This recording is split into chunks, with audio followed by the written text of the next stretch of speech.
The Ukrainian President Volodymyr Zelenskyy is set to deliver a televised address from Ukraine to the U.S. Congress tomorrow.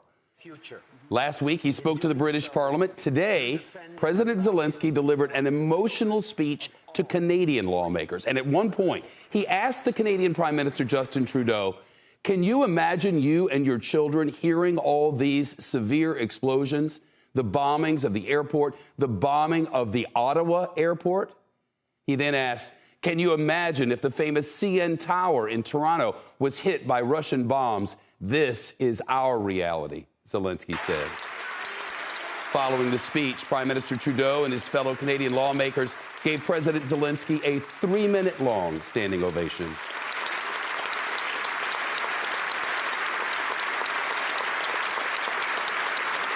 And now President Zelenskyy is looking to turn applauses into concrete action.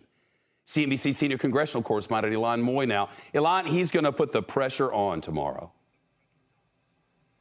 Well, that's right, Shep. There is no question that Congress wants to give President Zelenskyy the help that his country so desperately needs. And in fact, much of the pressure on the Biden administration to do more has come from Capitol Hill. Senator Rob Portman just got back from Poland last night. He was at the border with Ukraine, and he told us the refugees are mad at Russia, but also at the rest of the world for not stepping up.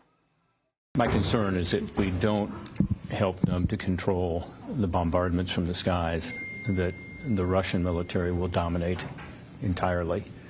And so that's why I've been pushing so hard for getting the military equipment into Ukraine that help them to be able to stop these bombardments. Portman said they need armored drones, S-300 surface-to-air missiles, and those Polish MiG fighter jets that the White House rejected. Now, the administration is worried about the worst-case outcome, that providing those planes could be the trigger for World War III. The White House is also adamantly against setting up a no-fly zone over Ukraine. And on Capitol Hill, Democrats acknowledges that puts the U.S. in a bind. It is important that we not have direct engagement with the Russians. It is also important that Vladimir Putin not be the one who's allowed to call the shots. But it's a difficult moment. We're doing everything we can to support the Ukrainians. The main weapon Washington has wielded so far is economic. President Biden signed into law today a $13.6 billion aid package for Ukraine that includes military and humanitarian assistance. But 8 years ago, when Russia annexed Crimea, former Ukrainian President Petro Poroshenko delivered a strikingly similar plea to Congress. Help us. Stand with us. Ukraine wants to be free. Yet, Shep, here we are again. Indeed, Ilan Moy, thanks so much. Shepard Smith here. Thanks for watching CNBC on YouTube.